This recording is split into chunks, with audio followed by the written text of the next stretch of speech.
Good evening, everyone. As you're entering our webinar tonight, we're just going to give a few minutes for everybody to join the room and then we'll get started.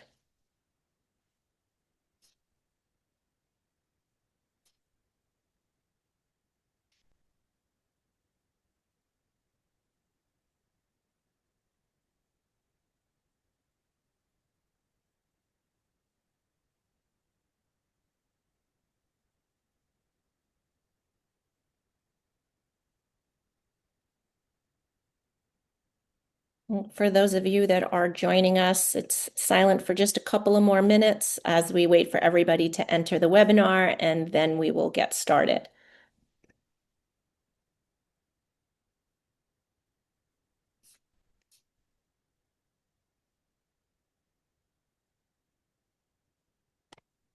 Okay, well, welcome to tonight's presentation and thank you for joining us on this shortened holiday week. Tonight, we are going to hear from each of our department chairs on their courses and grading policies, and we'll also have a high-level overview from Dr. Yu on some of our academic policies. And before we begin, I just want to go through some logistical details. So we will have our sign language interpreter on screen along with the speaker and the slide deck. There is a Mandarin simultaneous interpretation going on this evening, and that dedicated call line is in the chat. We're going to chat that out to everyone now and just do that real quick so that you can see it and you can log in. And it also was emailed to all of our registrants who requested Mandarin interpretation. Thank you to all of you who submitted questions in advance using our Google form.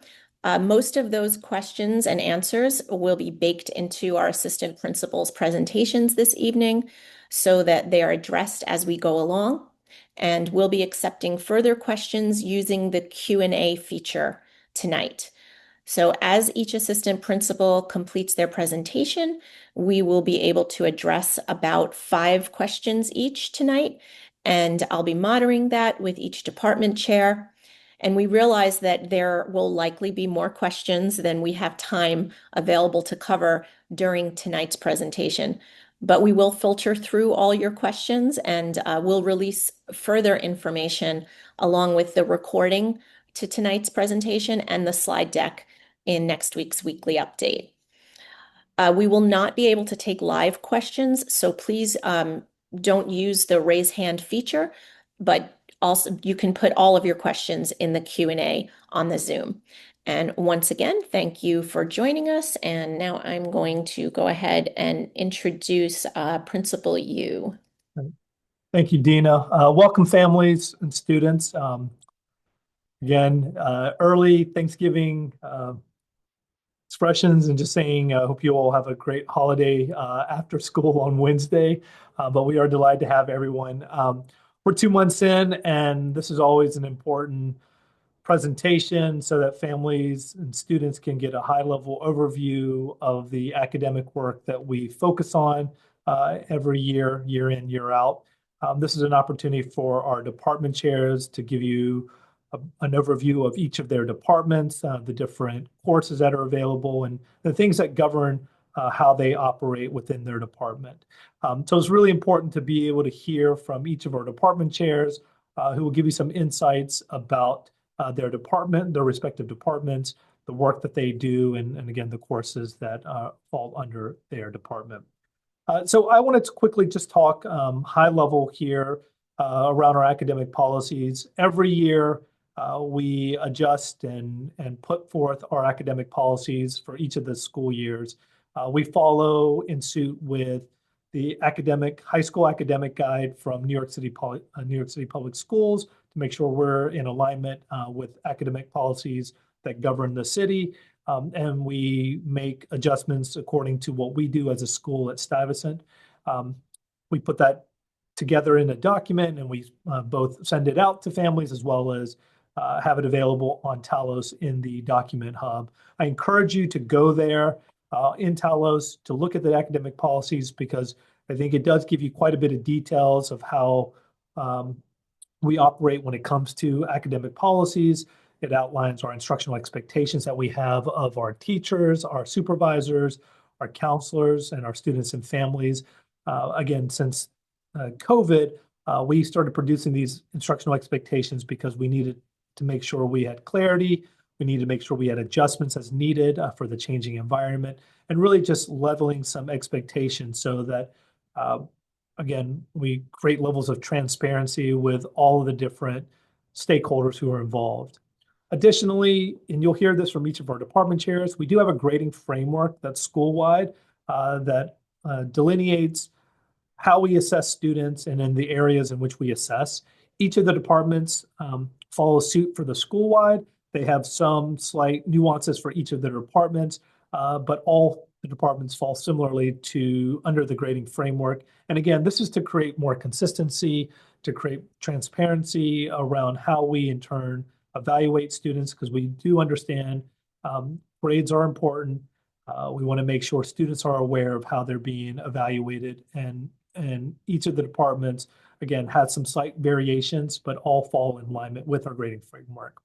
Additionally, the academic policies also include our explanation of grades. So again, I think this is really important. We outline in these academic policies how we're structured. So we are two terms. We do a fall term and a spring term, and in each of those terms, students uh, have the opportunity to earn credits in their respective classes. We outline how we give out grades, specifically the numerical value that shows up on a report card and eventually shows up on a transcript. These grades, again, um, we outline in terms of any particular or special marks that explain, again, different circumstances. But the explanation of grades is really important here because it does delineate how our school year unfolds, meaning we have two terms, fall and spring, and then we have, in each of those terms, there are three marking periods in which report cards are distributed for each of the three marking periods.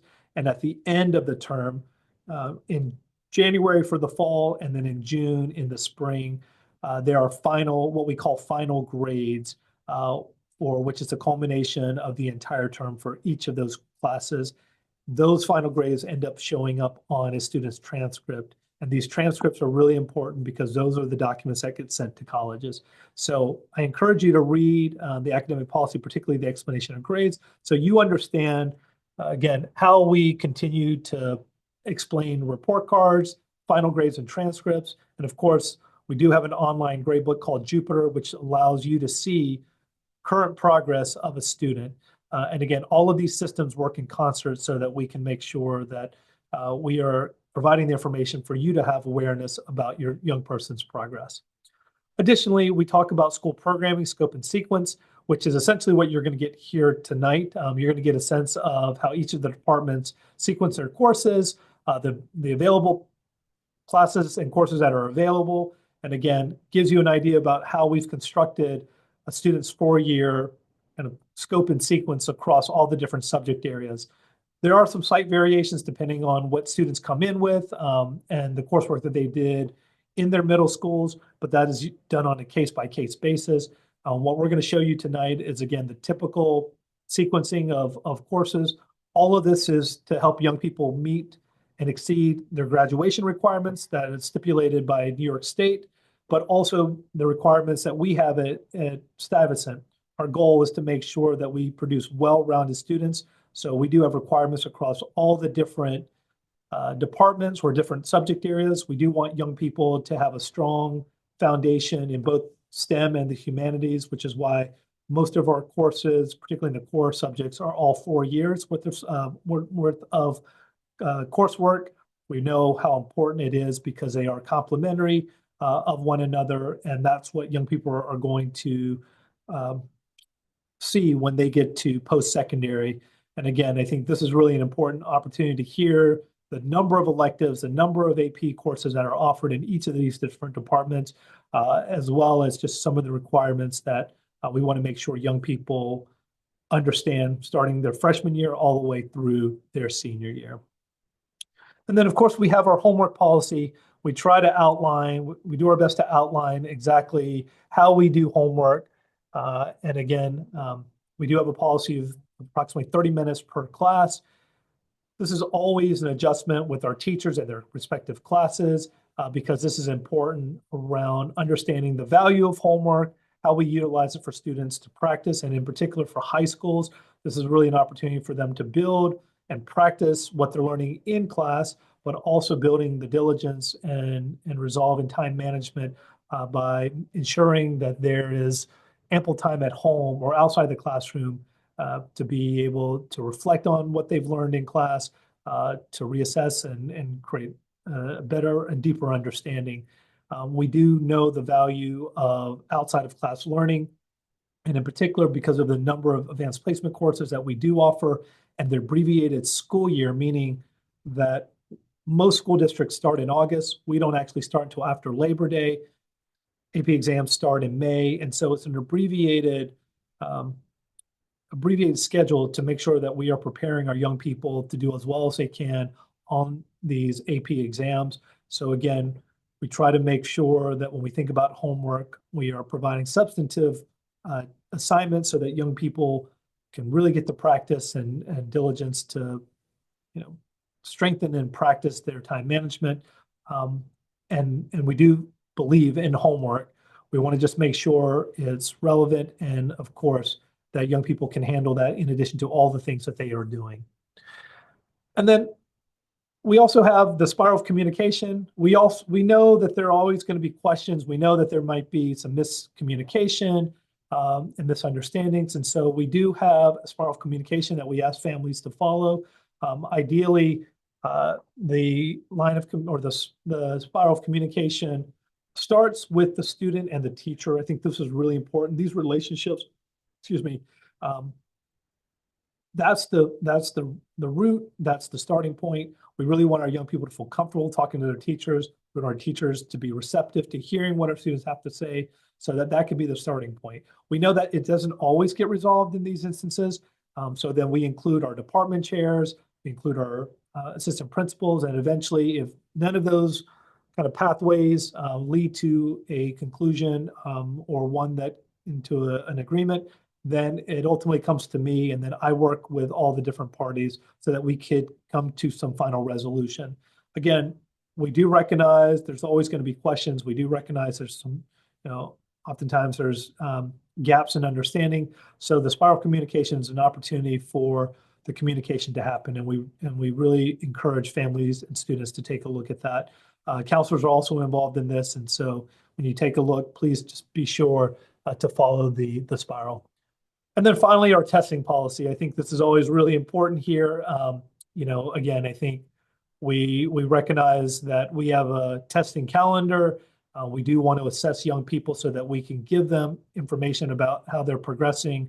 We also see from unit to unit how students are progressing. A lot of the skills, a lot of the content builds on the previous units. So it's really important that our teachers are able to assess students and what they've learned so that over the course of the term and over the course of the year, we have a strong understanding of where students are really succeeding in their areas of growth. This is an opportunity for us to give the feedback to students, for them to then go back and figure out where and how they can fill in some of their gaps, and along with us being able to make sure that we can do whatever interventions are necessary. The academic policies are really comprehensive. We know it's not always the most fun to read, but we do encourage you to take a look. Oftentimes, the questions that do come to us are actually in the academic policies. And we do know if you do have questions or you don't understand things completely, we'd be more than happy to explain them to you. Again, this is a way for us to have a common document that we can all work off. And the hope is that it provides as much clarity, particularly when there is confusion or misunderstanding. The last thing I just want to talk before we hand it over to all our department chairs, which is really what the substance of tonight's session is, I want to talk about academic integrity. As we have recovered from COVID, as new technology, from the generative artificial intelligence tools to no more cell phones or internet-enabled devices, personal internet-enabled devices in the building or being used in the building. There's a lot of things going on. and in which young people are having to navigate. But one of the most important and critical aspects of the school policies that I uphold and value is our academic integrity. Uh, we want to bring out the best in our young people, particularly the areas of character and integrity. We know that kids have access to a number of different tools, and then depending on how the young people use those tools, which the hope is that they would use it responsibly, and know when and if they can use the tools based on what our teachers are advising, then it's really important that our young people make those types of decisions that don't put into question whether or not they are upholding the academic integrity policy. Um, it's really, really critical here. The implications in school is that we outline exactly what occurs if there is academic dishonesty. And again, we do recognize young people are learning. We recognize they're going to make mistakes, and we want to be able to help them understand why something may be considered academic dishonesty. It's really important that they do learn that now, because when they leave us and they go into higher education, the implications are much more dire, much more serious, and it will be important that young people are upholding academic integrity. It says a lot about them. It says it's upholding their reputation and their ability to be able to offer what they think and what they know. And that's what's important to us as a school. We want to know what our young people know, as well as what they don't know, so that we can then help them understand and be able to engage in the learning process. I really want to stress this. Again, I think there are a number of things that we have seen, whether it's the use of generative AI tools or whether it's not following testing procedures and protocols.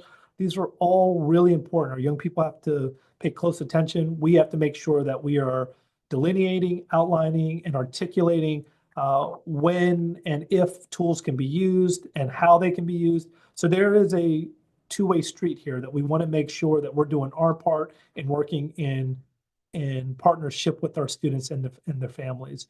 We take this very seriously. We don't. We want to make sure we are always giving the benefit of the doubt. But we do know young people will have these temptations, so we want to be able to encourage them to make good decisions throughout their 4 years.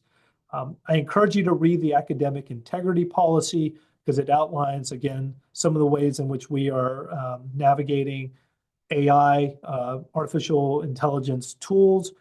We want to make sure, again, that we'll continue to adjust accordingly. AI is moving a lot faster than our policies. We're trying to keep up. And we want to just make sure students recognize that, again, any of the tools that are readily available, while it does could much more convenient, it also, our worry is that it prevents our young people from doing the learning, showcasing their learning, and expressing all the things that they've been able to take in from our classes and from our teachers and from one another. It really is important that young people follow the academic integrity policy, as particularly as we're halfway in through our fall term. There will be other levers of stress, I'm sure. There will be, again, things in which young people are going to have to grapple with. But I want to stress and encourage our young people to make really good decisions as they have. And we will continue to support and work with them and all of you to make sure that young people are having a very worthwhile, robust experience over the course of their 4 years. So I've said a lot, and I'm not the one that's going to be really presenting most of the information. So I am going to hand it over. I think our first department chair is Mr. Eric Smith, who will be talking about mathematics. And again, thank you very much for being here tonight. And we hope that we can provide as much information to you throughout the night's session. Thank you. Hi, good evening, everyone. Thanks for coming. As you can see on the slide, there is quite a lot of information. So seeing as how this is recorded and you may receive all of the slides later, just wanted to highlight some of the things from it, some of the major takeaways as we're thinking about programming, particularly for the spring semester. The first thing that you see on the slide is obviously the math department grading policy. That is across the board the grading policy for all mathematics courses, from an introductory course in geometry all the way through linear algebra, multivariable calculus. The summative assessments category, which comprises 70% of the student's grade, basically is what we're talking about when we think of tests, quizzes, quests, any sort of written assessment. Some of the core courses, geometry, algebra 2, and pre-calculus in particular, do give uniform exams over the course of the year. Those uniform exams belong to that summative assessment category. And if you are looking in Jupyter, you might see those standalone categories that comprise maybe 5, 10, 15% of a student's grade. Those smaller percentages are still under that umbrella of the 70% summative assessments category in the student's grades. Homework and classwork don't deviate at all for any course as well. You can see that those are 15% each across the board. In terms of student support, particularly when we're talking about summative assessments, which is by far the heaviest weight in a student's grade, we have AIS, that's kind of after school tutoring you can think of. Again, for those core courses, geometry, algebra 2, and pre-calculus. And you can see the rooms and then the people who are actually doing the tutoring on each of those days. We opted for Wednesday because Thursday usually is the math testing day. So we figured we would do the day before an actual math assessment so students can get any sort of last minute help they may need. Now in terms of programming, which I know is kind of the crux of the matter tonight, what you see on the right is just a flow chart outlining a typical progression from one level to the next. Each of these rows corresponds to one full year of study. So if you have a ninth grade student currently taking geometry, for example, you can see that the next row, algebra 2, might be their 10th grade course, pre-calculus in the 11th grade, and you can follow it all the way down and map out a theoretical 4-year sequence of courses. Unlike some of the other departments, math courses are not grade specific. So if you have a freshman in algebra 2, for example, you can look at that row as ninth grade, pre-calculus 10th grade, perhaps calculus in the 11th grade, etc. If you have a freshman in calculus, you could do the same thing. But I know some of the other departments, right, like English might have freshman comp for all ninth graders. Math is obviously not like that. It takes into consideration what students are coming to us with, particularly from middle school. Once they are here, the programming decisions, you can see all of the different criteria that we use. We look obviously to make sure that they have satisfied all the necessary prerequisites. We take into consideration their subject GPA. Those are math courses that they have taken at Stuyvesant only. And by exam scores, I'm referring to any Regent scores they may have taken, as well as the uniform exams that I mentioned that the core classes themselves take, uniform midterms, finals, etc. The student interest and their rankings come from Talos. So when students are indicating their elective choices for the following semester or for the following school year, we do take that into consideration. For example, if a rising senior ranks AP Calculus first and AP Statistics second, I'm obviously going to do my best to place them into AP Calculus because they are indicating to me that that is their number one preference. The final option is teacher recommendation, and that comes into play particularly when you are looking at the courses in the right-hand column. Looking at who may go into any of those honors courses, Algebra 2 honors, AP Calculus, BC, you can think of as honors, etc. Should students satisfy the AP Calculus prerequisite before senior year, you can see 3 courses at the bottom that they are eligible to take. Multivariate Calculus, Differential Equations, which is a new course we're offering this year, and Linear Algebra. Again, all 3 of those are full year courses. Aside from this flowchart, you can see some additional electives on the slide. AP Statistics is a popular option, and then the Personal Finance Calculus Apps course. 1 semester of personal finance, 1 semester of kind of important calculus topics to help lay the foundation for students should they decide to go on to careers that might need some kind of exposure to or understanding of calculus at the college level. As far as spring programming is concerned, since all of these courses are full years of study, there's really no need now to indicate which course students want to take in the spring. If they are in Algebra 2 in the fall, they will obviously be in Algebra 2 in the spring. If they're in BC Calculus in the fall, they'll be in BC Calculus in the spring. The only exception to that is Math Team, because that is an additional elective. So it is really important if students are interested in Math Team that they do go through the course selection process in Talos for the spring semester. That gives us an indication as to who wants to stay in Math Team, perhaps who wants to leave Math Team, or for students who are not currently in those classes, who might want to go into those first period Math Team classes. So Math Team is the only one for now that really requires students to do the course selection process in Talos. All of the other ones, we're talking about the spring semester in preparation for fall 2026. That's when students say, I really want to be in Algebra 2 honors. I want to take AP Statistics over AP Calculus AB, whatever the situation may be. Okay. Finally, because I know a couple of people asked the questions in advance of this meeting, there was some interest in how students who are not currently in honors might go into any of those honors classes, again, that you see in the right-hand column.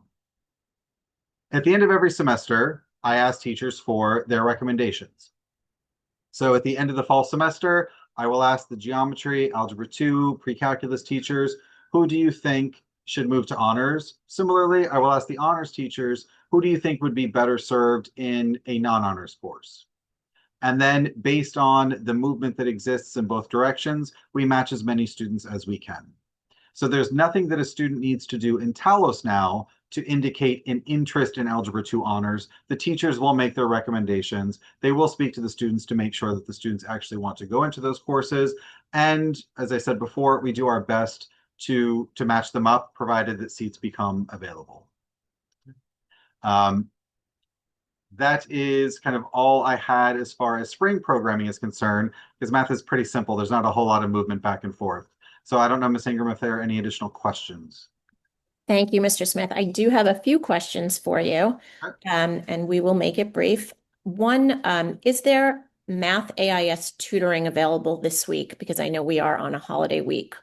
Um, do we have AIS this week? I don't believe so because our test day is actually tomorrow. So AIS, if anybody is doing it, would have been tonight. So it's a bit of a moot point. Okay.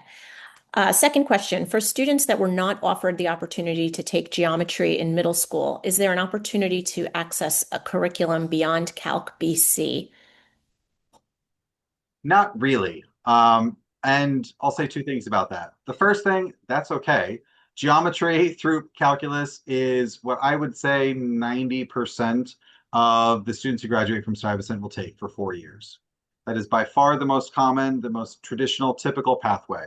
That's why they're part of that flow chart. AP statistics isn't only because it kind of deviates slightly, even though it is a popular option. But again, geometry through calculus, by and large, is what the vast majority of STI graduates will take. There is an additional class that is open to students coming from Algebra 2 honors that is a double period course combining pre-calculus and AP Calculus BC. So theoretically speaking, if there is a freshman or sophomore in Algebra 2 honors, they could satisfy both of those next two levels in 1 year, thereby opening up some of those post-AP Calculus electives, like multi-differential equations, linear algebra. But again, that's a very, very small number. There are two sections of that double period course. So by and large, right, the access to those, it's not widespread. We don't have hundreds of students taking multi every year.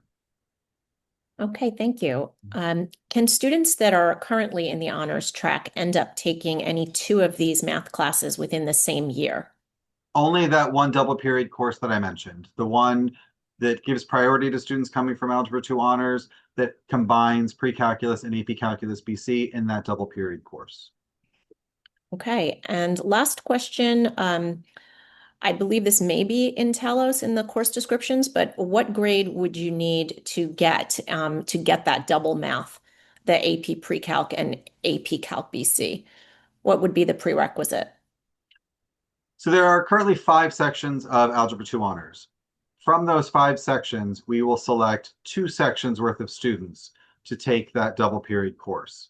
So in the grand scheme of things, if I look at the total number of Algebra 2 courses combined, that is honors and non-honors, I think it's about 26 sections. Of those 26, 5 are honors. And from those 5, we will select the top 2 sections worth for the double period class. So it is highly selective, it's highly competitive. There isn't a firm grade cutoff. As you can imagine, the grades are quite high because we are taking the highest achieving students from the 5 honors classes.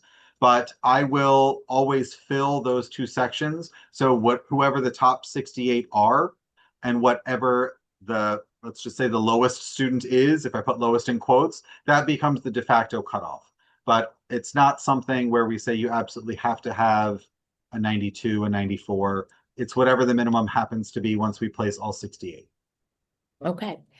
So there are a number of questions coming in, but we are going to move on to Mr. Grossman right now. And but for all of you in attendance, keep those questions coming. They will be read, even if they're not answered right now. And thank you, Mr. Smith. And we'll turn it over to Mr. Grossman. Hi, everyone.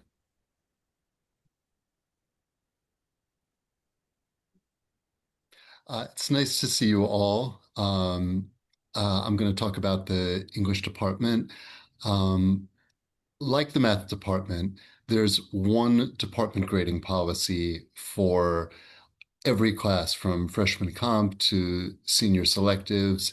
60% of the grade will be major assessments, largely papers, although in a couple classes there may be a test or so per semester. Presentations as well. 20% of the grade is classwork, which is class discussion, but also doing all the other things that happen in class. So on peer revision days, the students are coming with drafts, helping the kids in their group with thoughtful comments. They're doing active listening, they're note-taking, they're doing all the things that convey attention and that give the teacher an opportunity to assess what they know, what they don't know. The other 20% of the grade is homework. In English, most nights, homework is reading. But there are reading journals. Every class has something called a working doc. That's used for students to record questions, comments, connections from the reading. Gives the teacher a chance to figure out how they're doing, whether they're keeping up, what questions they may have, what they're getting before major assessments, so that if there's an issue, they're there to troubleshoot well before the stakes are high. It's also a chance for a teacher to use that information in class. So, today, I'm teaching Frankenstein to my freshmen, and I was able to pull a couple questions the kids had and make sure I touched on those in my instruction. Working docs also are a way for students to generate material so that when it comes time to write a paper, they're not looking at a blank screen. They've been taking notes, they've been recording ideas and connections, and they're ready to go. They've got a lot of material to devise thesis statements. They've probably been recording quotes so that they don't have to spend their time looking through a novel or a play for something that they've already recorded. I'll talk a little bit about the 4-year trajectory through English.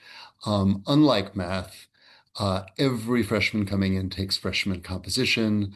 The class is capped at 28 students. It's sometimes fewer. I have 26 students in my freshman comp class this year. That gives teachers the opportunity to really focus on students' writing, give them as much feedback as possible.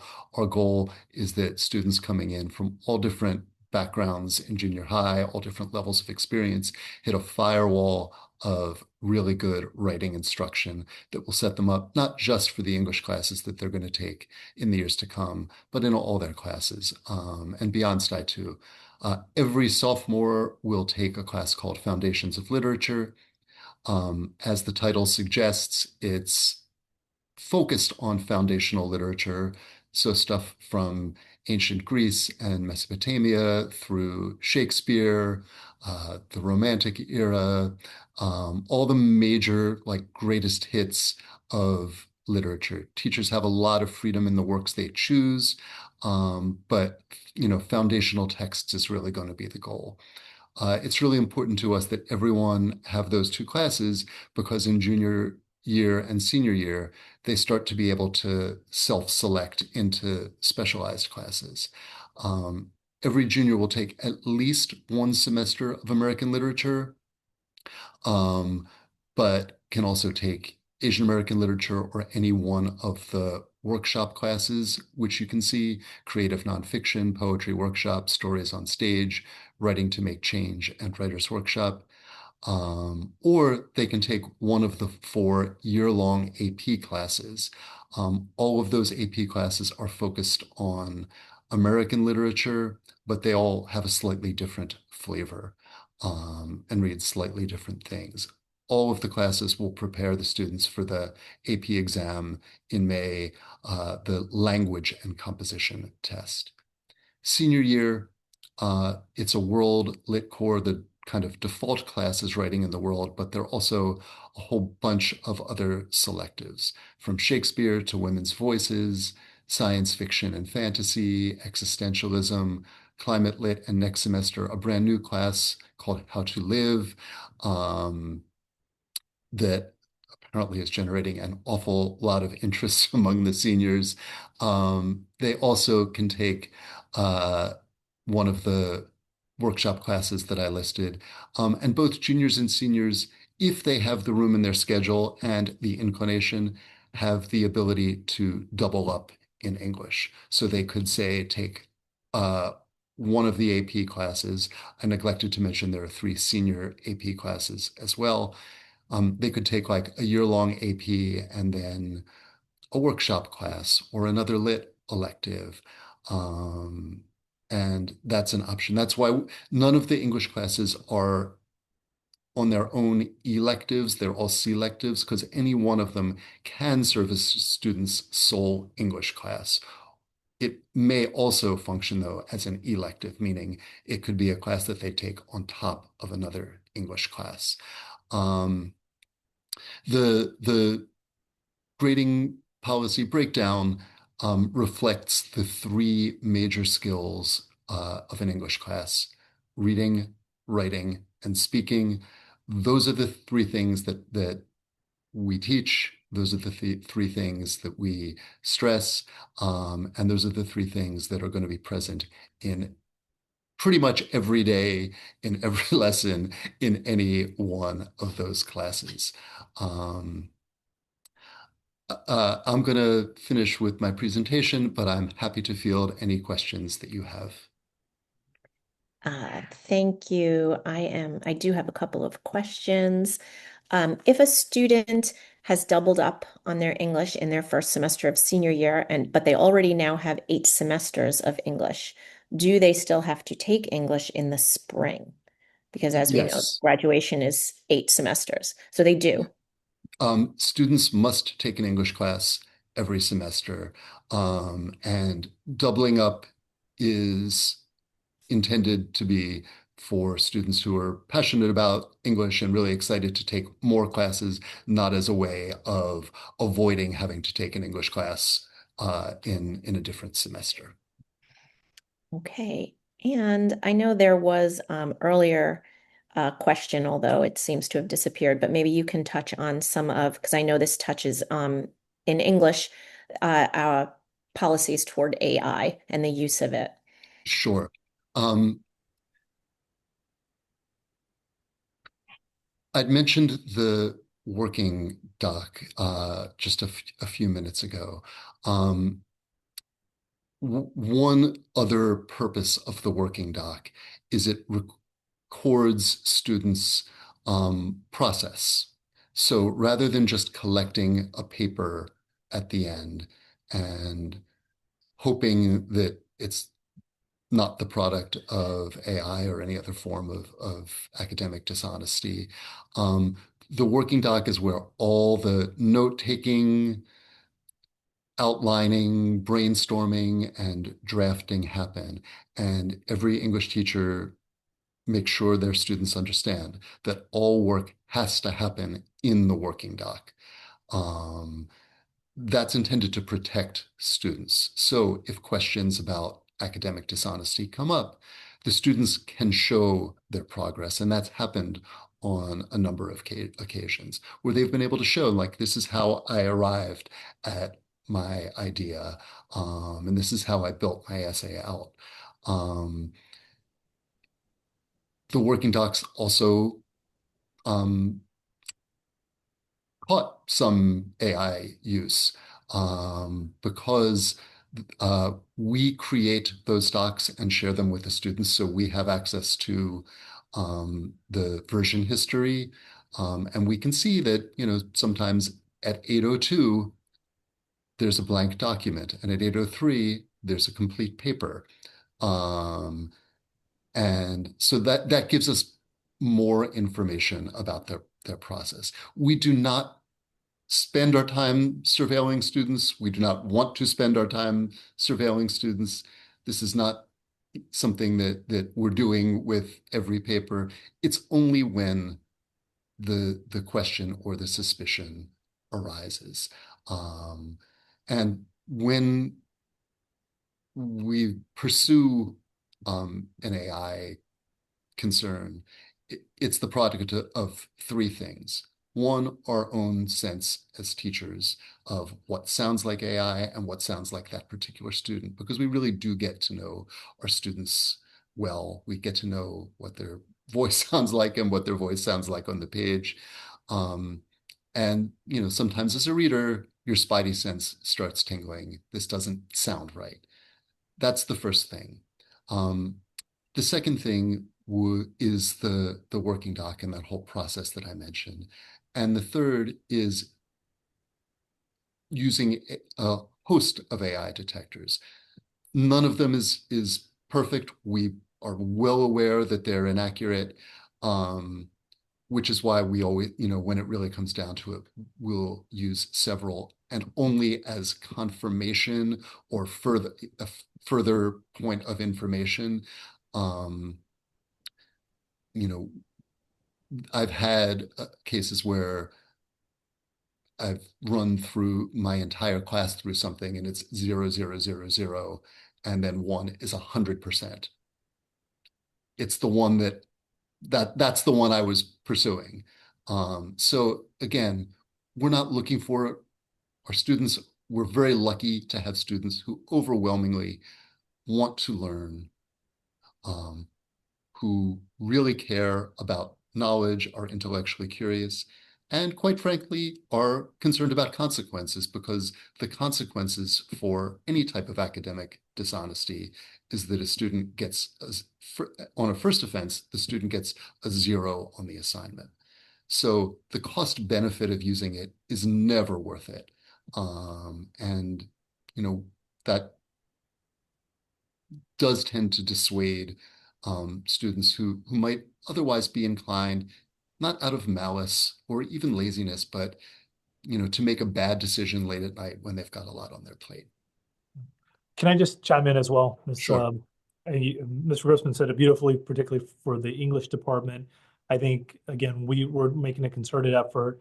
We're encouraging our teachers to be very explicit about any assignments that they may allow AI tools, if and how, all of those kind of specifics. I mean, the intent here is that we know young people need to be exposed to these tools because they exist and they're going to continue to evolve much faster than we can keep up. But most importantly, we want young people, we want to know what young people are learning, what they think. We want them to express what they've learned. And the assignments that we give again, is for them to demonstrate that. And, Mr. Grossman made mention, we're trying to think about different ways in which, again, we're trying to create the guardrails so that when the temptation is there, that students may choose an alternative. Again, whether it's the working doc, all of those things, or to showcase, again, young people putting on kind of doing their work independently. And again, I think the fact of the matter is K through 12, higher education, they're all grappling with the speed of these tools and how refined they've gotten. But ultimately, we're not looking for we're not looking for AI.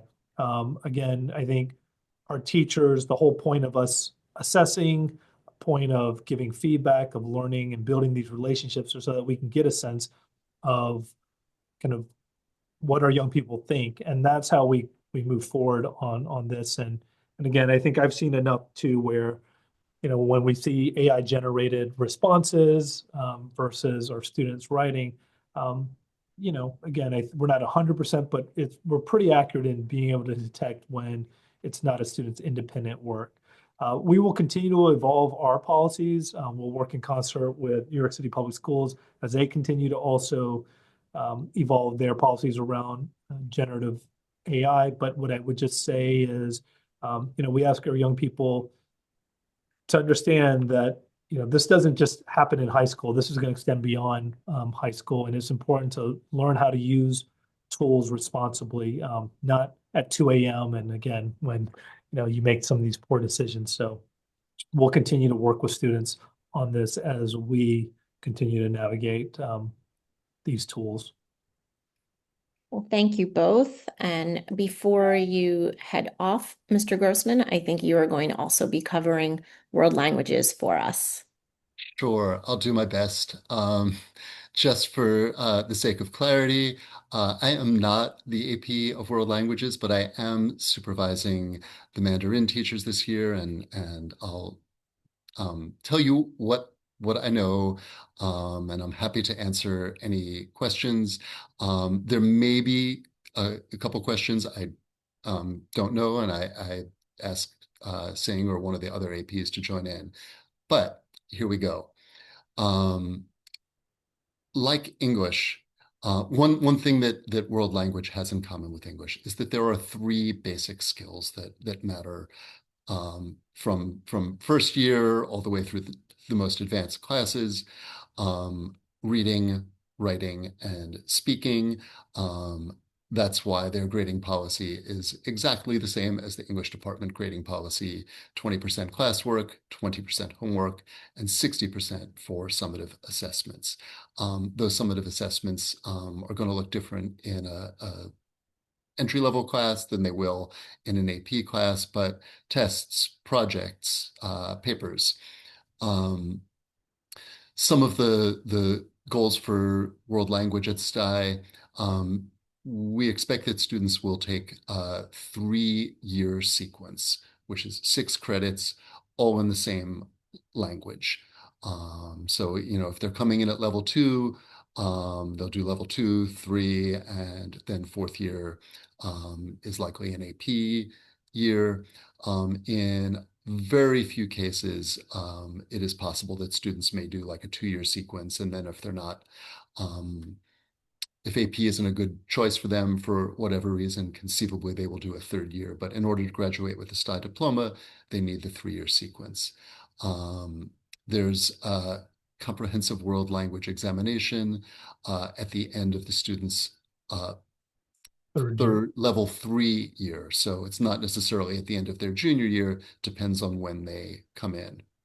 Um, uh, a goal is that students will get an advanced Regents diploma and Stuy endorsement. And the overarching goal, of course, is that they develop fluency and fluidity in learning a particular world language and the associated culture. Yeah. Mr. Grossman, let me chime in. I'll take over. Please. You did a great job on the goals. That was great. So let me just chime in. Mr. Grossman, again, and a few other APs have been working with our world languages. Right now, we don't have a specific assistant principal overseeing the department. We have a few who are supporting the department. But everything that Mr. Grossman said is absolutely correct.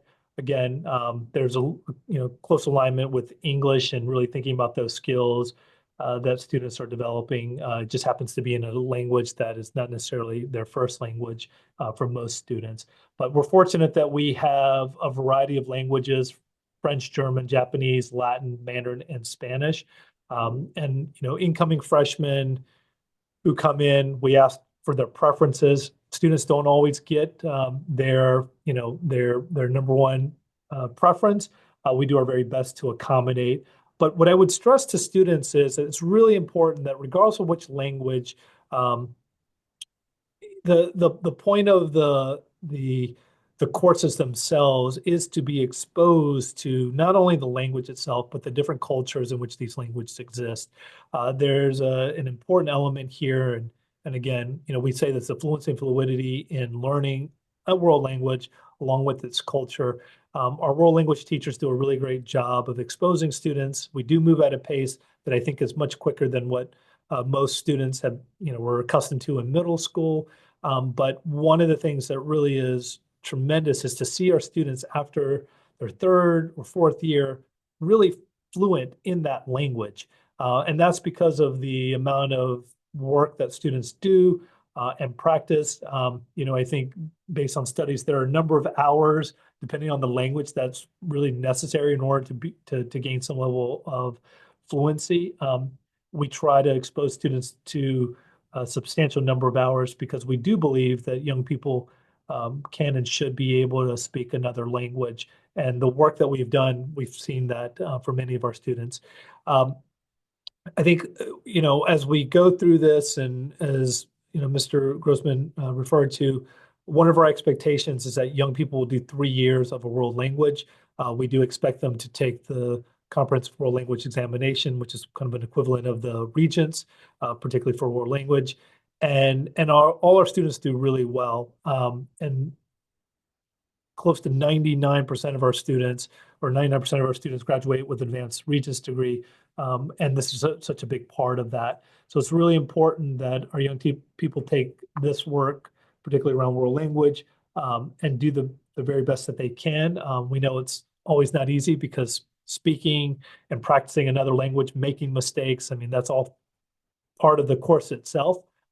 But if young people can see 3 years ahead, which is always very hard, that their ability to speak another language, be fluent in cultural norms and understandings is really an important element for not only high school but beyond. The other part that I just want to stress too, again, depending on when young people come in and the level that they start, we do work to try to create a 3-year sequence and again, we do have all of these languages have an AP course. So dependent on when students enter at the level, they will follow a 3-year sequence, which could also include an AP dependent on what they're coming in with. Additionally, what we also encourage is your young people to pursue the New York State Seal of Biliteracy. This is essentially a recognition for doing additional coursework. There's some different parameters and indicators that allow young people to ascertain the Seal of Biliteracy, including a special project that they can do related to the language itself and it's sort of a defense. In addition to some of the things with English, there's an element here where we take a look at how young people have progressed. And for those that are on track for potentially pursuing a Seal of Biliteracy, we definitely encourage. And then, I think again, as we move through this, we have been doing some different partnerships. One of which is with an organization called CIEE, which is essentially a study abroad in the summer. Every year we've increased the numbers. I think last year we had 75 students who went across the different countries for different programs, roughly around anywhere from between 2 weeks to 4 weeks, and really immerse themselves in that respective city and country, learning the language, learning different elements of culture. We encourage this. And again, I think this is the other aspect of world language that is so integral, particularly as we become much more global in the world or in the work that we do. So again, I think we have a really robust world language department. We're lucky that we have additional APs who are supporting. We have some wonderful teachers, and again, this is an integral part of the work we do at Stuyvesant. In respects to grading policy, all our non-AP courses follow the following grading categories. Classwork is 20%, homework is 20%, and then the summative assessment is 60%. And I'm sorry I didn't put this on here. The AP World Language courses, the actual breakdown is classwork is 25%, homework is 25%, and the summative is 50%. And we'll make the correction, or we'll add that into the slide when we send it out. But I just wanted to make sure I included that for world language. Principal Yu, you want to stay on for any Q&A? Yes, I will take a look at. Yes, thank you both. We do have a couple of questions. A good question that comes about many times. So can a sophomore opt to take Latin 1, which I will more generalize because I think the general real question is, can you change a language in your Yeah. sophomore year Yeah. to a level 1 course after completing a year in your Sure. freshman year? We typically don't do that. We want our young people to whatever language they start in their freshman year to go over the course of their 3 years. We know that's not always easy, particularly if you don't get your first choice, but we do our very best in our program office to give one of your first three, the first three preferences. And again, it's atypical. We don't do that, and we do discourage it. Again, a lot of this has to do with our availability of seats. We don't know that with every incoming class. So I would just say no, that is not something that we typically do. I do recognize there could be specific circumstances. However, we really don't want to do that. We want young people to start in their with the whatever language they start with, and then do it over the course of the 3 years. It is intended to be difficult, but over time, we do really, I think we see students who become fluent in that language when they initially didn't think that they would be. And similarly, then many of our sophomores come in at the level 2 level of a language and they complete level 3. But if they are not going to take the AP or elective course in that language, are they able to then start a level 1 for their 4th year of language? If someone's coming in, I mean, and again, the sequence would be if you're going in level 2, you would do level 2, level 3, and AP.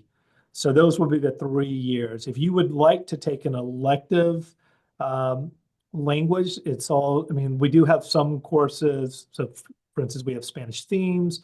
And, again, I think we don't have a tremendous number of world language electives. But if you are interested in a 4th year after you doing 3 years of the same language, all that would be dependent on whether or not we would have availability in other languages, particularly at the year 1 level. We typically do not, because that's for our incoming and any adjustments that we need to make. But again, I think that would all be dependent on seat availability in each of the classes and how they've been coordinated for the course of their sequencing. Thank you. And then just lastly, there are a number of questions on the seal of biliteracy, and I'm not clear on I should direct them to. Yeah, who they speak to for more information. We can, if there are questions, they can just send it to me, or we'll also send out some of the details when we send out the slide deck. I can add some more information about the seal of biliteracy. Okay, thank you both. And I think we are going to now move on to social studies with Ms. Surrey. Hi, good evening. So on this slide is the scope and sequence for most students over the course of 4 years. So all 9th graders take one of 2 classes, Global Studies 1 and 2, or AP Human Geography. And selection into the AP Human Geography was by lottery. And the Global Studies class and the AP Human Geography both satisfy the first year state requirement in Global Studies. In sophomore year, we have a couple of options.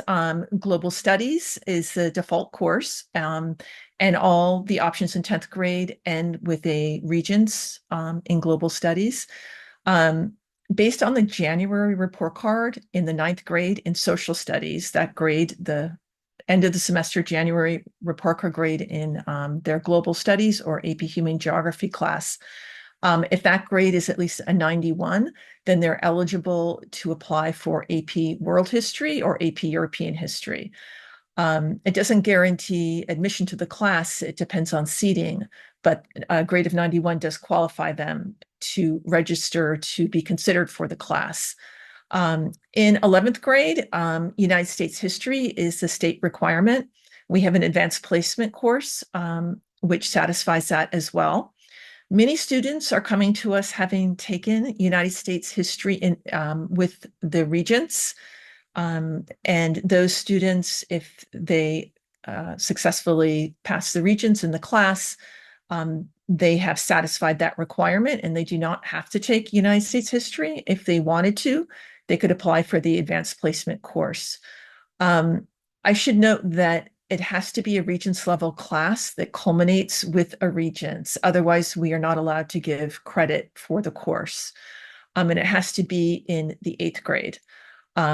Some students have taken the Global Studies Regents exam in 7th grade, and that is many students coming from Success Academy. They don't have to repeat the Regents exam if it's on their transcript, but they still need to take the 2 years of global history. And so continuing with the 11th grade, so students have taken United States history in 8th grade. They are not required to take history that year. They can if they want. They can take an elective, or they could try to, if there's room, take one of the senior level classes.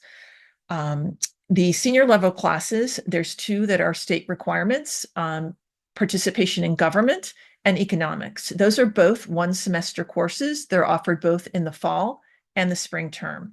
We have advanced placement options for both of those classes. It's a little bit complicated, but I'll just do an overview. For economics, we have macroeconomics, which is only offered in the fall term. And an elective course that's connected with that is microeconomics, and that's in the spring term. Macroeconomics is a prerequisite for micro for most students. There are some exceptions, and we take those on a case-by-case basis. AP Advanced Placement US Government is offered both in the fall term and in the spring term. And we do have a class called Advanced Placement US Government with Integrated Economics, and that course is a year-long course satisfying both government and economics requirements. And for all of these classes, for the AP classes, 91 cumulative social studies average is what makes you eligible. Again, it's dependent on the number of seats.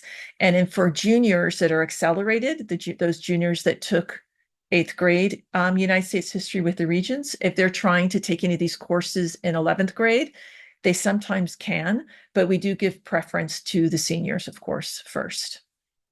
We could go to the next slide. So we have a number of electives, and that's thanks to the 24 teachers in social studies who all have wonderful backgrounds, and they themselves create these electives.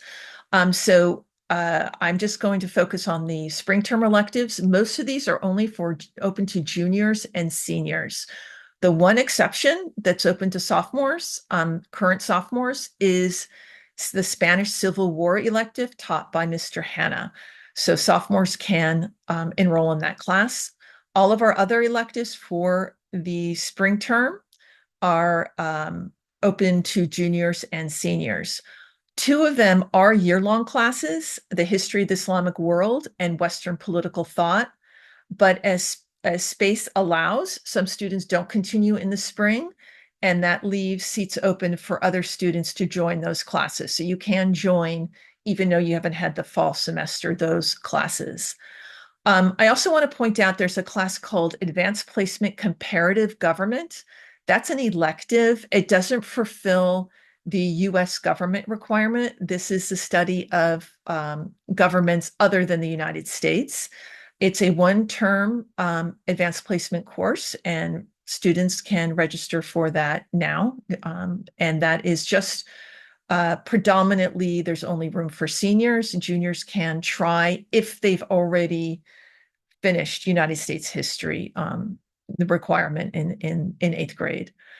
You can see there I have a couple of fall term courses that are year long, and students will continue. We are not offering AP Psychology this year. We are offering African American Studies advanced placement, but that's a year-long class, so students could not join that in the spring term. We do have tutoring for most of these classes, most of the core classes. And the next slide, please. I also supervise research.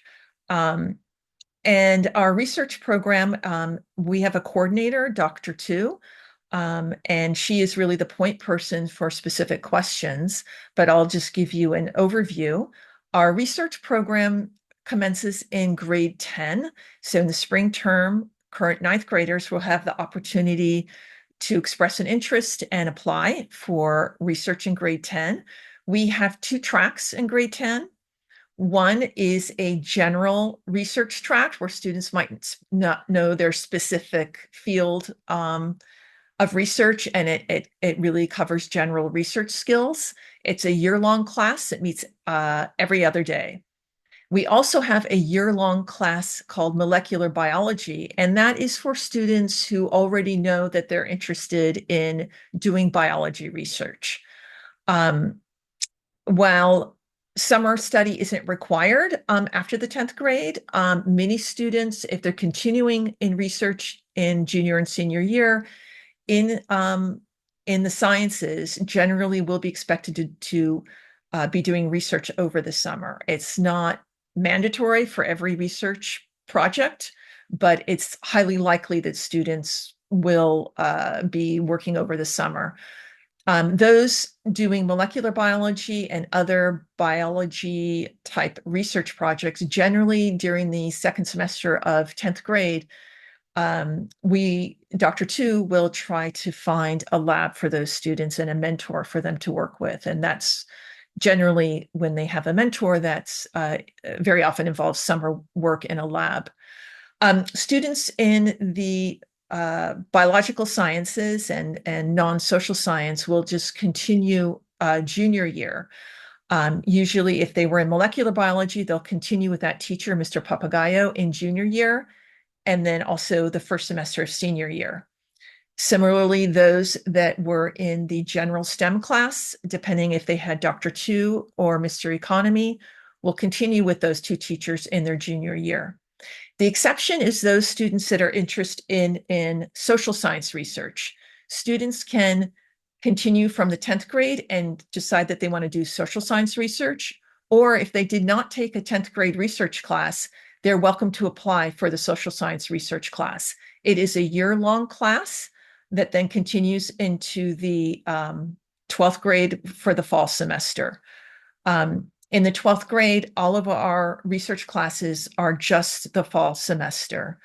And they accumulate with entering papers in a number of different competitions the senior year. And you can see I have the grading framework for all of the research classes. Yeah, and so that concludes my presentation. Thank you, I'm Ms. happy to Sari. answer questions.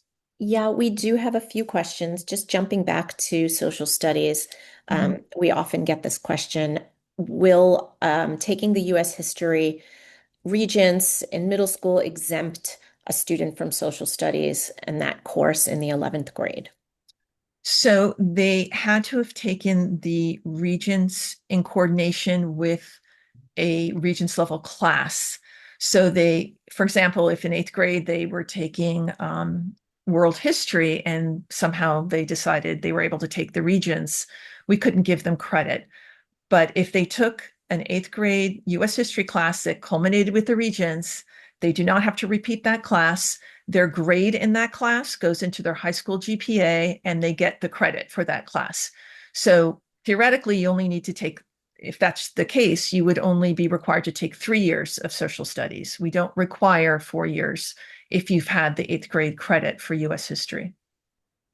So, going along with that question, then this aligns. If someone has taken two social studies classes in the fall semester, do they have to take another social studies class in the second semester as long as they are fulfilling the credits over their 4 years? The only courses that pertains to is economics and government. And if they happen to have taken both in the fall, say you took economics and AP US government, or AP macroeconomics and US government, or AP in both, if you took them both the small fall semester, you fulfilled that requirement. You do not have to take a social studies class in the spring term unless you wanted to, which many students do, but Okay. it's not a requirement. One more social studies question. Is the AP Government and Econ course covering both macro and microeconomics? Or are those completely different courses? The AP, I'm sorry, you said the AP AP US, Government AP and government does and not talk, the AP US government class does not really touch in much depth on economics. That's why we also require a semester of economics. The general non-AP economics class covers more generally topics in both macro, micro, and personal finance.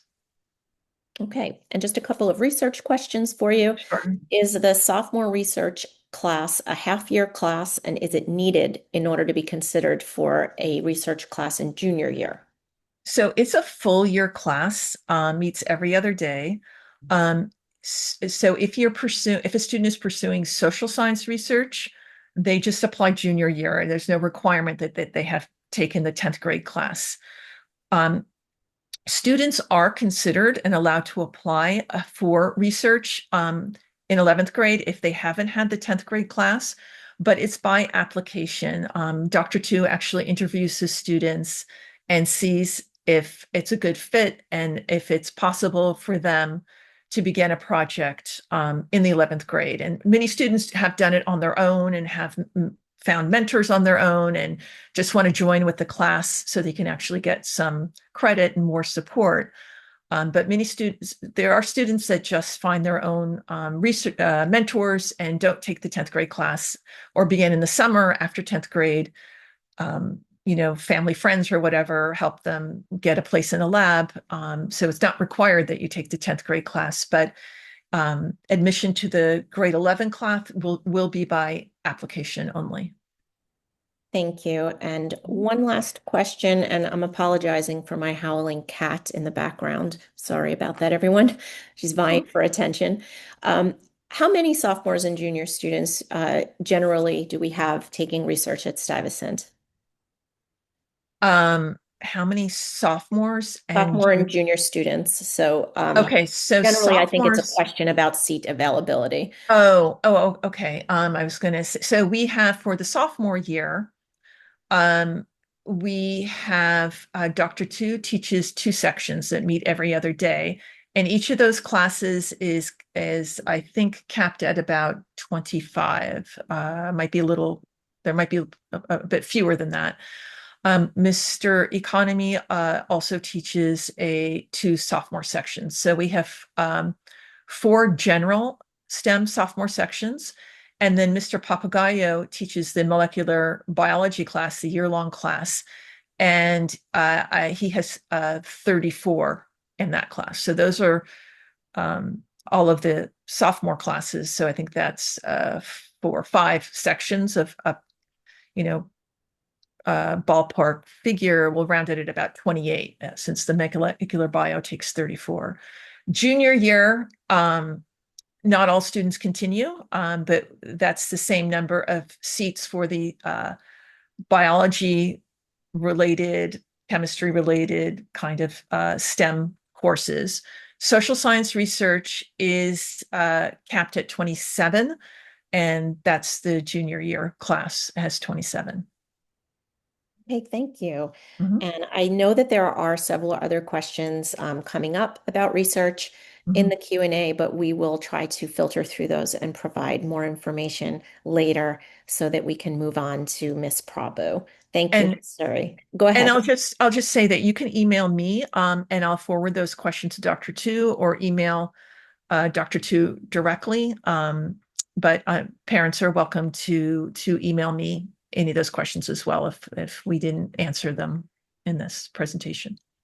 Thank you. And now we'll just move over to Miss Prabhu. Good evening, families. Thanks for having us tonight. I'm going to go over a couple of different departments. I support biology, health, computer science, and physics. I'll kind of go through our core classes and then talk a little bit about our electives and other opportunities that we have. First core class, if you have a ninth grade student, they're taking pre-AP biology or they're taking AP biology. The grade breakdowns are a little bit different, but the majority of students are taking pre-AP biology, and you can see the grade breakdown there. I actually teach that course. It's one of my favorite courses that I've taught in my career, and it's such a joy to teach your students every day. So thank you so much for sending them to Stuyvesant because it is really the highlight of my day. Ninth graders also have health. That is a state requirement, and it's a single semester. They'll have it in the fall or the spring. If they don't have it in ninth grade, they'll have it in their junior year, which is 11th grade. Moving on to sophomore year, foundations in computer science. Your student as a ninth grader in the spring will get to choose. So right around in the springtime, so in about May, they'll get to choose if they're interested in taking a year long of computer science or only a single semester. We also ask students then in the fall of sophomore year if they want to change. We can't always accommodate it, but let's say a student signed up for a single term and they love it, we'll try and fit them into the year-long course. The grade breakdown is there, and this serves as a prerequisite for AP Computer Science and a number of different electives that we have in the Computer Science department. The last core class that I support is Regents Physics. Students take that in 11th grade. It culminates in a June Regents, and you can see the breakdown there for grades. Just to point out one small thing for pre-AP biology, it is an advanced biology class. We really dive into anatomy and physiology, which the state curriculum does not do. But if a student hasn't taken the June Regents, they are prepared for that. So if a student took biology in 8th grade, that's great. They have the Regents. They don't need to retake it if they passed it. If they haven't taken it, they have the opportunity to do so at the end of this year. Regents Physics, same idea. Students take that course the whole year, junior year. They'll take that Regents in June. You can see bottom right screen, a bunch of different support opportunities. I know it can be tricky sometimes with student schedules, so I really encourage students to reach out to their teachers because a number of them have office hours if any students are struggling there. Next slide, please. Great, thank you. Biology and physics have a number of electives, and they're open generally to many, many grades, but we tend to see students sort of selecting these during different grades. And we do kind of give priority to seniors and move our way down. That being said, we also have year-long AP courses that are open to various grades. And you'll see AP Biology is offered to ninth graders, and then again in 11th or 12th grade. So if your child wanted to take it in ninth grade, weren't able to fit into the class, they're welcome to apply again and try and take it as an 11th or 12th grader. And again, you can see again all the AP Environmental Science, Psychology, Physics 1 and 2, and then C and M. So lots of opportunities. And there's various criteria. Your student and you will also have access to a huge course catalog that will outline all of the different options and prerequisites. Sometimes it's some grade cutoffs, sometimes it's a course, and other times there's also a co-requisite or prerequisite in math. So just all those different things to be aware of when your student goes to rank that course. And they'll see all those details laid out for them in a great big spreadsheet. And if they have any questions, I'm always happy to chat with them. Most of the other electives listed here are single semester, whereas the AP courses are a year long. Next slide, please. For computer science, like I mentioned, we do have different options in 11th grade, AP Computer Science A, Next CS, and then in 12th grade, if students have completed one of those options in 11th grade, they're welcome to apply to some of our upper level electives, post AP or post Next CS electives.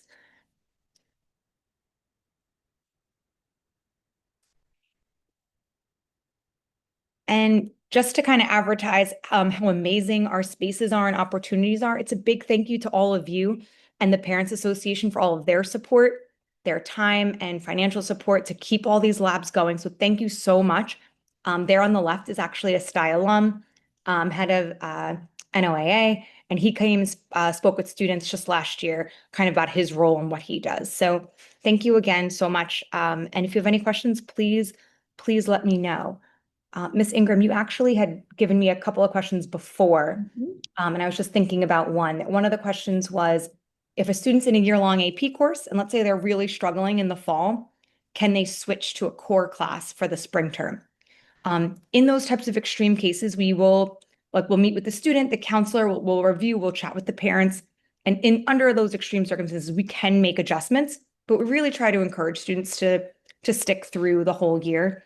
I would say on average, I have maybe 1 or 2 students that this applies to. So it's pretty rare, but it's not, it's not completely off the table. We want to listen to our students and make sure they feel supported and set up for success in all their classes. Thank you, Ms. Prabhu. We have a couple of other questions as well. So can a student take AP biology in their senior year if they didn't take it in freshman year? And are they prioritized to get that course since they are seniors? Yes. Students can apply, if they don't take it in their 9th grade year, they can take it in 11th or 12th. And I do prioritize seniors because it would be the last chance that they would get to take the course. Thank you.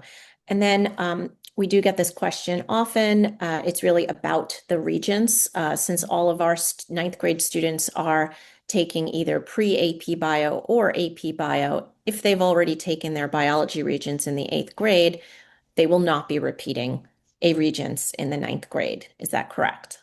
Correct. Yes. And then also, because we get that in tandem, the pre-AP students, do they have opportunity to take the AP exam? Historically, there's been options to take the exam exception, but it's contingent on testing space and availability. We don't have space this year, is my understanding, because we have to take into account space, computers, internet, all of those things come into play, and it's different every year. And then could you tell us what the qualifier, or I guess qualifier, they may mean GPA, for AP Physics C? What are the prereqs? That does shift a little bit each year. We do take a look and we kind of sort the students by GPA, but we also take a look at, again, that math, either prereq or co-req. So in order to do AP Physics C, first, the math is the first thing that they need to make sure they have under their belt or they're already enrolled in. Then from there, we can take a look at GPA cutoffs. And I do also take a look at making sure there's a representation across teachers. We have 6 physics teachers teaching Regents physics. So in case there's any discrepancy in grading, I do make sure that I spread it out across teachers so that we don't see it, favoring heavily from one side to the other. Thank you. And then now shifting from science to CS, we'll have one more question that comes up a lot because I know the requirements have changed over the years. So could you just go over for 10th graders, what the CS plus drafting, is it 1 year? Is it half a year? Could you just go over those requirements? Yes, so there's basically 2 options for 10th graders. Excuse me. They can either take computer science for a whole year, that's foundations in computer science, or they can take half a year of foundations and then half a year of drafting. Some students may have drafting in the fall, they may have it in the spring. Same thing for CS. But if they're taking annual, they will take year-long CS, they will not take drafting. If a student is really, really interested and would like to do both year-long and the single semester of drafting, they'd have to come speak with me or Mr. Thomas because there's not always seat availability. But if there is, we're happy to fit it into a student schedule. Thank you. And I know you do have a number of departments, so I'll ask one health question. Do the freshmen need to select the health class or is it automatically assigned? Are they opting to take that elective? Great question. So their counselors will automatically try to slate them for freshman year, and it's matched usually with art appreciation. Or music appreciation. It really just depends on what fits into their schedule. And Mr. Thomas will talk a little bit about music appreciation because it's a little bit different now. And there's other ways to fulfill that requirement. But for our 9th graders, the counselors will automatically try to place them either fall or spring. Students do not have to choose that. Thank you, Ms. Prabhu. And again, we know that there's lots of questions coming through the Q&A, but I know Mr. Thomas also supervises a number of departments. So we are going to move on with the presentation so that he can begin to cover those departments.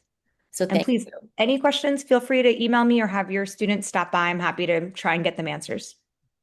Great. And Mr. Thomas, we're ready for you. Hello, everyone.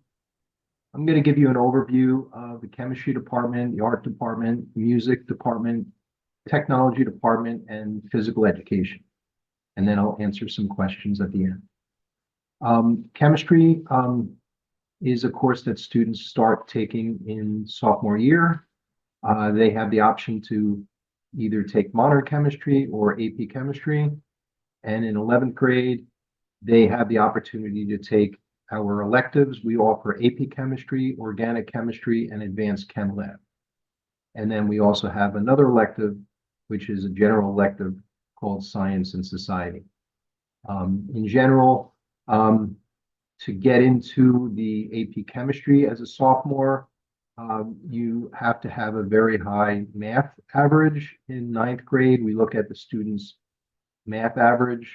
And then to qualify, I believe it's a 94 average to get on the list. And then we use the Stuy GPA to select the students.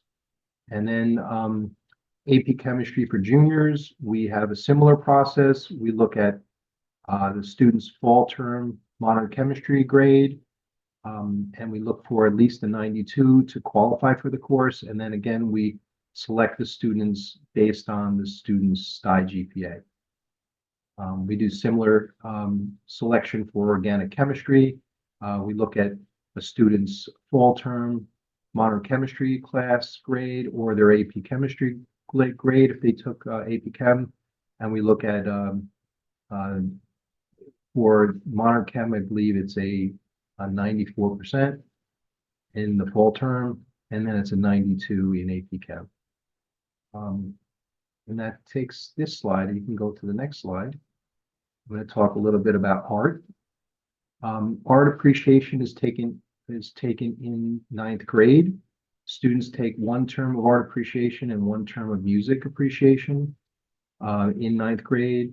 And then they have the opportunity to take our electives in 10th, 11th, and 12th grade. So we offer painting. We offer studio art, mixed media. We also offer comic art. And then we have AP studio art drawing, which is a requirement class that is based on recommendation primarily to get in. That takes students can take those electives in 10th, 11th, and 12th grade. And you can go to the next slide. Music is a course or a discipline that students take for 4 years. And if they take music for 4 years, it gives them, it exempts them from their 10 Tech requirement, which is a requirement that students have to take a 10 Tech class in senior year. And if you're in the music program, you don't need to take that. We offer in grades 9 to 12, concert band, symphonic band, concert band, beginner band, tremble band, jazz band, brass band, and then we have orchestra, intermediate strings, and advanced strings. We also offer AP Music Theory, and we have an elective called Digital Storytelling with Emerging Technologies. And then, of course, I mentioned earlier, all students need to take music appreciation in 9th grade, unless they're in the music program, and then they have the opportunity to use their music classes to exempt them from music appreciation. And you can go to the next slide. Technology. Students, as you heard earlier from Ms. Prabhu, students have the opportunity in 10th grade to take a full year of computer science or one term of computer science and one term of drafting. That happens during 10th grade.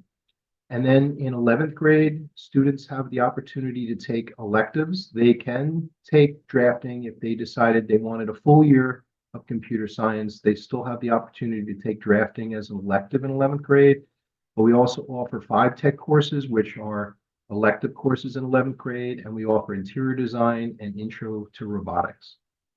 And then in 12th grade, we have 10 tech courses that are required if the student is not in the music program or the student doesn't take AP computer science, which exempts the student from 10 tech, then they're required to take a 10 tech course. And I also should mention, there are 3 ways to be exempt from 10 tech. You can also be in the research program. And if you are in the research program and you submit a research paper to a research competition, then you're also exempt from the 10 tech requirement. For those students who are required, we're still required to take the 10 tech. We offer architecture, we offer advanced computer aided design, ceramics, graphic arts, woodworking, animation, advanced robotics, video production, and 3D art and technology. And you could go to the next slide. And we have a couple of new spaces that we've developed recently. We have an innovation lab that we opened in 2018. These are some pictures. It's a great space that students use for Science Olympiad and some of their tech projects, like the STEM Racing Club. We also have a 3D printing club, and we do a rocketry club. They use the space as well. That this is an idea, gives you an idea of what the space looks like. And you can go to the next slide. This is the robotics lab. These are some pictures of the robotics lab. We opened the robotics lab in 2022. It's a very large space. It's a wing of the building. And we offer students the opportunity to take intro to robotics, advanced robotics, and to be part of our 3 robotics teams. We have 2 FTC teams and 1 FRC team that compete in various competitions throughout the year. And you can go to the next slide. And we also opened a new media lab 2 years ago, where students can use the space to record music and videos. They also have the opportunity to learn about recording technology. And you can see a little picture over here on the left. That's Mr. Stefan. He's the one who helped design and implement this lab, and he directs and supervises the students working in this space. So that's a great opportunity for students who are interested in recording their own music or videos. And you can go to the next slide. Physical education. We offer several electives. In general, students have to take a physical education course every other day for all 4 years. And that in 9th and 10th grade can be regular PE. It can also be if a student has to take the swim gym, then they would take swimming. We offer tests to all students, and if students do not qualify to be exempt from swimming, they have to take a swimming class, and that would be in 9th or 10th grade. We also offer lifeguarding in grade 10.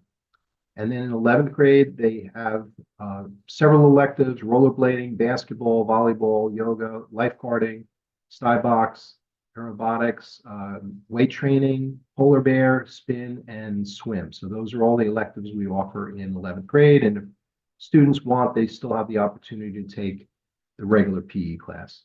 And then in 12th grade, we have some of the same electives: rollerblading, basketball, volleyball, yoga, lifeguarding. We also offer dance, advanced ballroom, swim, spin, polar bear, weight training, Stuy box. And again, they have the opportunity to take regular PE if they don't take one of these electives. You can go to the next slide. I think that that's generally the end of your slides. Oh, right. We do have some questions. So Okay. before we take off for the evening, going back to chemistry, for AP chemistry, when you're looking at the math grade for eligibility for students to apply, do you consider the more advanced level of the math course and the grade versus a lower level math course with the same grade? So you're referring to sophomore AP Chem. Yes.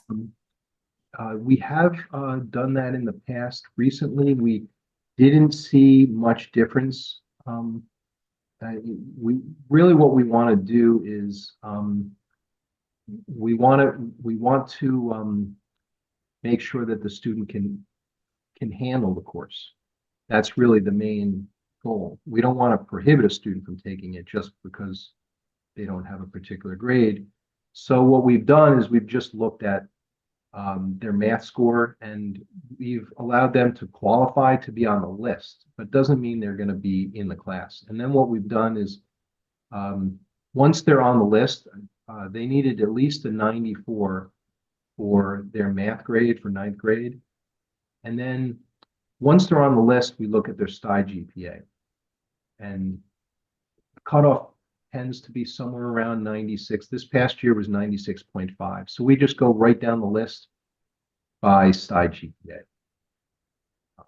Okay. Yeah. Can you just briefly describe the difference between AP Chem and Modern Chem? I mean, I know one is an AP course, but what are the differences in the two classes? So sophomore AP Chem is a double period class this year, and they do all of the regions labs and all of the AP Chem labs that you would take during junior year. So it's the AP Chem course moves at a much faster pace. It has more content, so it's covering all the regions content plus all the AP content. There's a lot more math in the AP Chem class than there is in the Modern Chem class. And then this year, we have mandated labs that you have to take for regions. There are three mandated labs. And so the AP Chem class, if you take it as a sophomore, you also have to make sure that you have those mandated labs because the student also has to take the regions. In order to qualify for the regions, you have to have those three mandated labs in addition to the 1,200 minutes of required lab work. So mainly it moves at a much faster pace. It covers all the same topics as Modern Chem, but then there are some additional topics and there's additional mathematics that they use in the AP Chem class. Okay, and one last question regarding sequence. If you are taking honors chem in sophomore year, can you take organic chemistry in 11th grade? Yes. Sure, that's okay. Yep. All right. And I think that we are going to close out. I know that we've answered at least half the questions that were asked tonight, but there are several more answers that we will provide. And thank you, Mr. Thomas, for your presentation tonight. My pleasure. Have a great night. And Dr. Yu, I see you've come on screen. If Yeah. you perhaps want to make some concluding comments. Again, I just want to say thank you to all our students and families who attended tonight's session. Want to give a big shout out to our ASL interpreters. Thank you very much for the great work you did tonight. Big shout out to Ms. Ingram for facilitating and getting us through a lot of the questions. And then, of course, to our department chairs who gave some insights about their departments. Again, tonight's expectation is that we gave you high level, try to answer as many questions. We will be doing follow-up, providing the deck, as well as we'll go through the questions that were submitted and respond to as many as we can. And again, there might be some individual cases where we'll do some follow-up, but I think for tonight, we hope that we offered a little bit more clarity, particularly as we are halfway through the fall term, and we are preparing for courses for the spring. Again, want to say a big thank you to all of you. We're going to be close to our Thanksgiving holiday coming up this week, and want to wish all our families a safe and restful and family-oriented holiday as we go into the remaining of these last 2 days. But again, thank you very much. We hope you have a great evening, and we will see you soon. Thank you, everyone. Good night. We'll be sure to send out the recording on Monday, so you'll have plenty of time to review questions in time for programming. Have a great night.